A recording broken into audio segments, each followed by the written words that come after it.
hearts we break, make it seem like we feel the same. We love what we hate.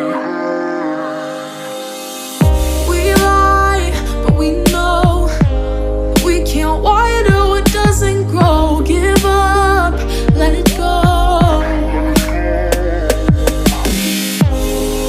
But we fell apart just in time.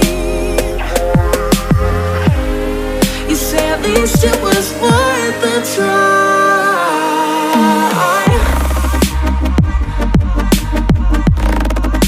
At least it was worth the try.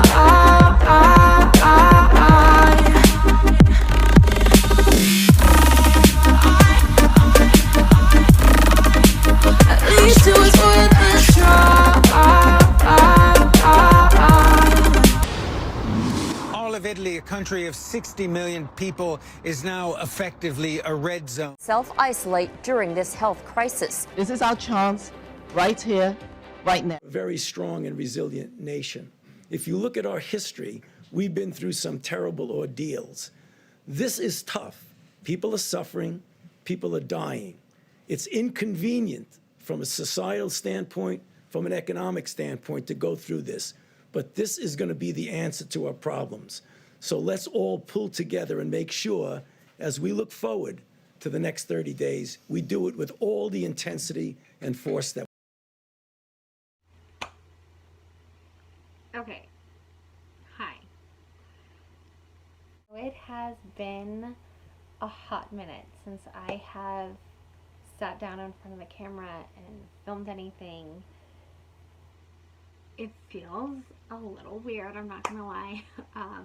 This is also the first time I put on makeup in probably like weeks. Probably the first time I've taken my hair out of a bun in weeks. So what have I been doing? As you all know, life has gotten a little crazy lately. The last time I filmed the video, I think it was my I read the Haunting of Hill House vlog, and then I had all these plans and things I was gonna read and upload and do. And then it just seemed to be one thing after another. I had some family stuff going on and just some things in my personal life happening that kind of stressed me out.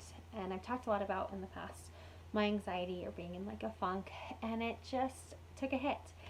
And then we started seeing COVID and things happening in China and things happening in Italy.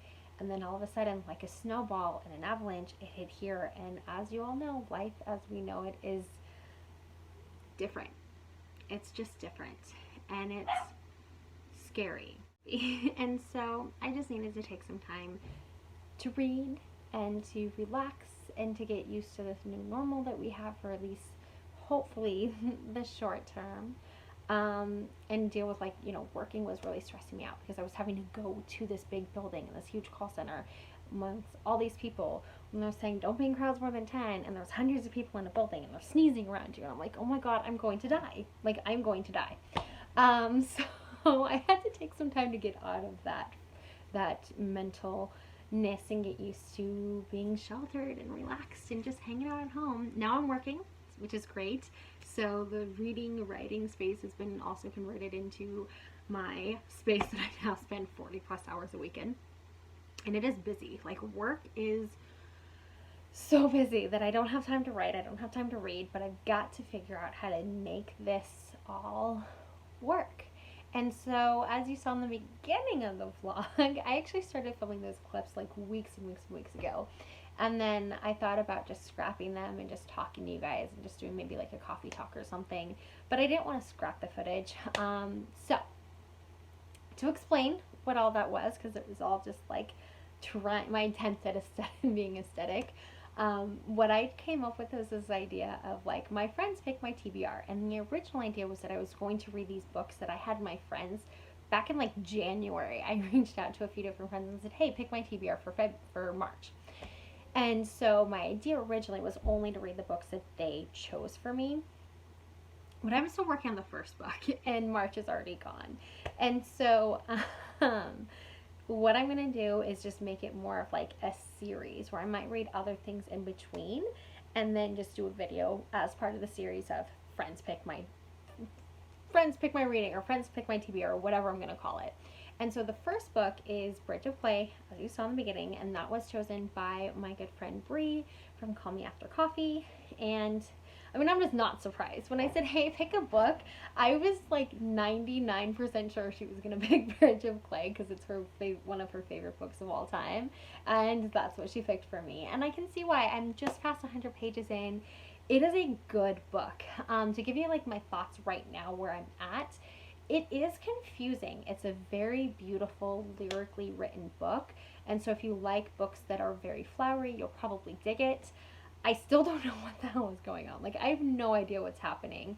And I like that. One little tip, though, if you're going to read it, it takes place in Australia, which I didn't know until she told me. And now that I know that it takes place in Australia, it makes so much more sense. So all these little, like, pieces are starting to come together a little bit.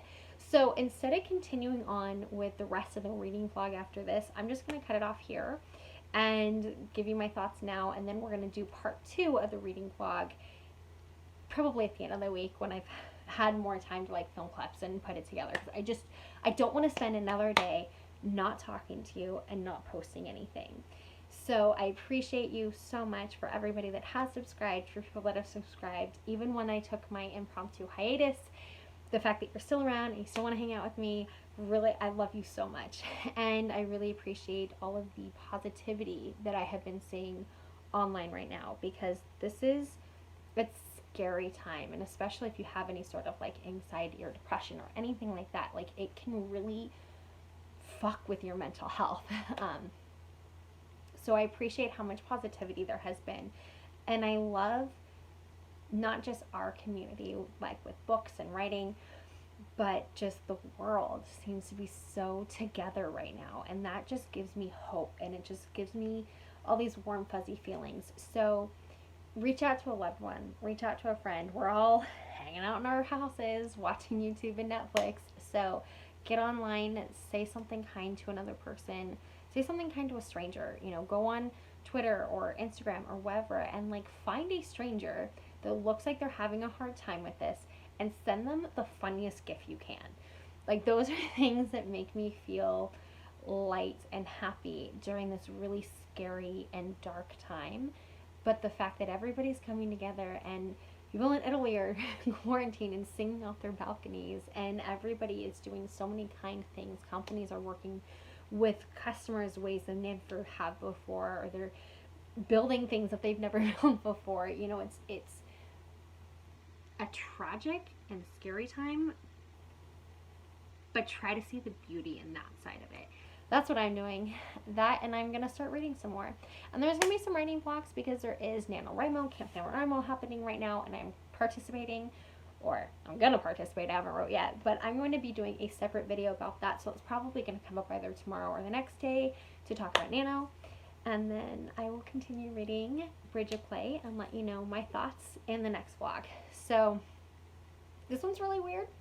Like I said, I feel so like out of practice, even like getting ready and talking to the camera. And I was gonna get dressed, but I decided just to wear a hoodie instead because that's what I'm wearing, because I'm working from home. Who gives a shit? Anyways, thank you. I love you.